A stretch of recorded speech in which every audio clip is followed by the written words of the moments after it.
आज़ाद news में आपका स्वागत है। डॉक्टर से अभद्र व्यवहार करने पर स्वास्थ्यकर्मी रहे हड़ताल पर। करीब 3 घंटे तक स्वास्थ्य सुविधाएं रहीं ठप। प्रशासनिक अधिकारियों की समझाइश पर हड़ताल समाप्त। अभद्रता करने वाले सरपंच ने लिखित दिया माफ़ीनामा। फ़ोन पर अभद्रता करने वाला नहीं हुआ उपस्थित। स्वास्थ्यकर्मी कार्रवाई पर अड़े। संवाददाता शब्बीर अहमद की रिपोर्ट। रायसेन जिले के बेगमगंज सिविल अस्पताल में आए दिन डॉक्टर और स्टाफ के साथ मरीज के साथ आए लोगों द्वारा अभद्रता किया जाना आम बात हो गई है। गत रात्रि करीब 10:30 बजे महुना गुर्जर से फूल सिंह नामक मरीज को इलाज के लिए लाया गया था।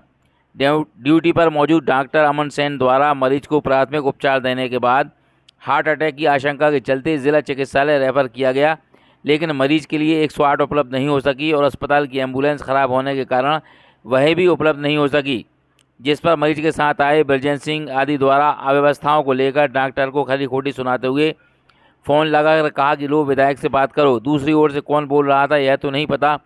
फ़ोन पर बात कर रहे व्यक्ति द्वारा भी डॉक्टर से निजी पैसों से एम्बुलेंस उपलब्ध कराने की बात कहकर अभद्र व्यवहार किया गया। डॉक्टर अमन सेन द्वारा वरिष्ठ अधिकारियों के मामला संज्ञान में लाकर तत्काल पुलिस को सूचना दी गई। रात में ही पुलिस मौके पर पहुंच गई, लेकिन मरीज की हालत देखते हुए मरीज के साथ आए लोगों को जाने दिया। सुबह सभी स्वास्थ्य कर्मियों, डॉक्टर्स आदि ने काम बंद हड़ताल कर दी और अस्पताल के बाहर गेट पर हड़ताल की तख्तियां हाथों में लिए बैठ गए। इस दौरान अति आवश्यक मरीजों को तो उपचार दिया गया, लेकिन बाकी के लिए उपचार नहीं दिए जाने से मरीज परेशान होते देखे गए और अस्पताल से वापस होकर प्राइवेट चिकित्सकों के दवाखानों पर पहुंचे।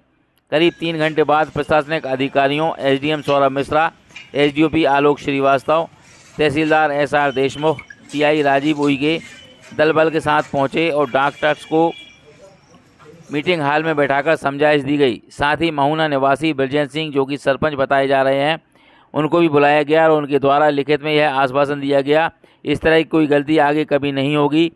काफ़ी मान मनोबल के बाद डॉक्टर हड़ताल समाप्त करने को राजी हुए, लेकिन वह इस बात पर अड़े रहे कि जिस व्यक्ति द्वारा मोबाइल पर उनसे अभद्रता की गई है उनके विरुद्ध कार्रवाई की जाए। ब्रजेंद्र सिंह द्वारा बताया गया कि विधायक को फ़ोन लगाया था, लेकिन उनका स्विच बंद बता रहा था।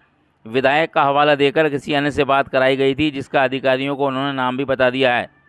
सीबीएमओ डॉक्टर नितिन सिंह तोमर ने बताया कि हड़ताल तो समाप्त कर दी गई है, लेकिन फ़ोन पर अभद्रता करने वालों पर कार्रवाई कराई जा रही है। कल रात में लगभग 10:30 बजे के करीब एक मरीज़ आया हुआ था, फूल सिंह नाम का, महुना गुर्जर का रहने वाला।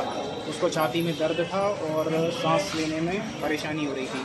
तो उसकी जांच करने के उपरांत ये समझ आया कि उसको अटैक के फीचर्स थे, अटैक की संभावनाएं लग रही थी। तो उसका जो भी इलाज अपने अस्पताल के लेवल पे दिया जा सकता है वो उसको दिया गया।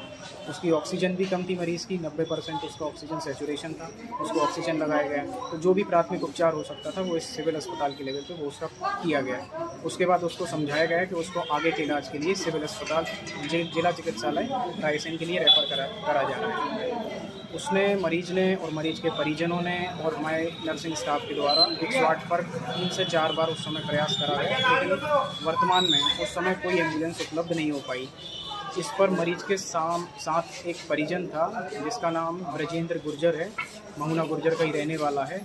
उसके द्वारा गाली गलौज की गई, अभद्रता की गई, मारने की धमकी दी गई। फिर उसने अपने मोबाइल पर एक नंबर डायल किया और ये बोला कि लो विधायक जी से बात करो।